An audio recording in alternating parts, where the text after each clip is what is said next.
गोंदिया जिल्ह्यातील शेतकऱ्याने ॲपल बोरच्या शेतीने केली कमाई। 1 महिन्यात मिळाले 8 लाख। गोंदिया जिल्हा हा धानाचा जिल्हा म्हणून ओळखला जातो। मात्र आज धानाची शेती नुकसानीत जात असताना गोंदिया जिल्ह्यातील एका शेतकऱ्याने चक्क बोराची शेती केली असून या बोराच्या शेतीने त्या शेतकऱ्याला लखपती बनवले आहे। गोंदिया जिल्ह्यातील सडक तालुक्यात असलेल्या ग्राम शिंदेपार येथील शेतकरी प्रवीण देवदास काबगते या शेतकऱ्याने ही किमया केली आहे।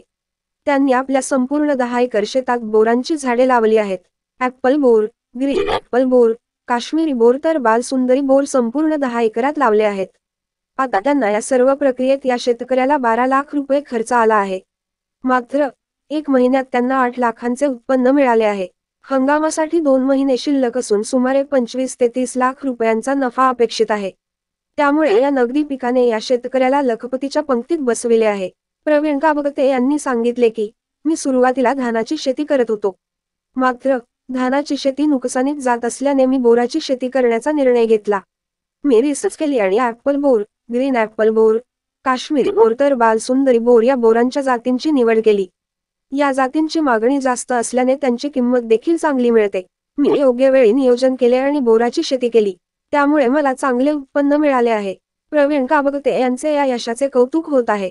त्यांच्या यशामुळे इतर शेतकऱ्यांना देखील बोराची शेती करण्यास प्रोत्साहन मिळाले आहे। बोराची शेती ही एक नगदी पिके आहे।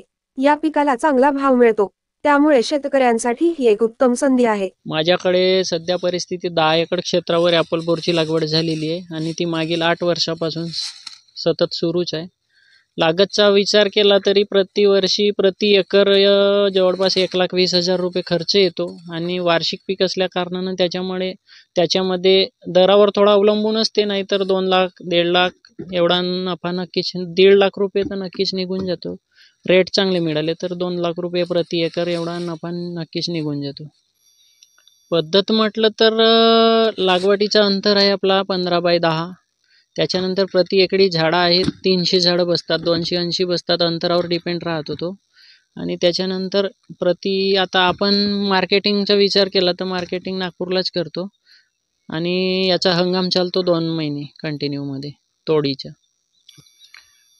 माझ्याकडे 10 एकर क्षेत्रावर झाडं आहेत आणि त्याच्यामध्ये 3 व्हेरायटी आहेत आणि पूर्ण टोटल म्हटलं तर 3000 झाडं आहेत माझ्याकडे। त्याच्यामध्ये एक काश्मीरी ॲपल आहे, ग्रीन थाई ॲपल आहे आणि एक बालसुंदरी आहे। मार्केटमध्ये लोकल मार्केटला म्हटलं तर काश्मीरी ॲपल बेर त्याचा चांगला उपयोग होतो आणि मोठ्या नागपूर मार्केटचा विचार केला तर थाई ॲपल बेरला चांगला रेट मिळून जातो।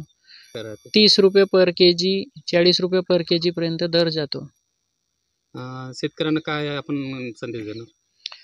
शेतकऱ्यांना संदेश द्यायचा म्हटलं तर नक्कीच नवीन प्रयोग करून शेतीत बदल केल्याशिवाय समोरची शेती सुकर होण्याचा मार्ग त्याच्यातूनच आपल्याला प्राप्त होऊ शकतो। म्हणजे नवीन प्रयोग करणेच आहेत।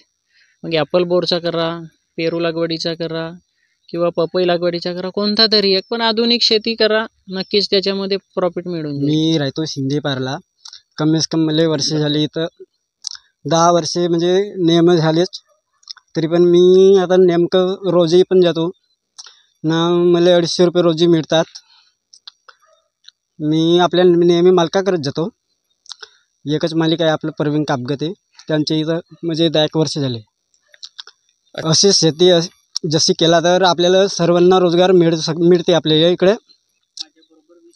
माझ्याबरोबर तरी 20-25 लोक काम करतात रोजचे, त्यांना असेच रोजगार देतात।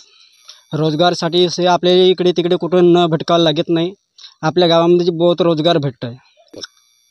अशी सर्वांना शेतकऱ्यांना शेती करायला पाहिजे का आपल्या गोरगरिबांना सर्व मजुरी मिळतात, म्हणजे इकडे तिकडे न भटकता आपल्यालाच गावामध्ये रोजगार मिळणार।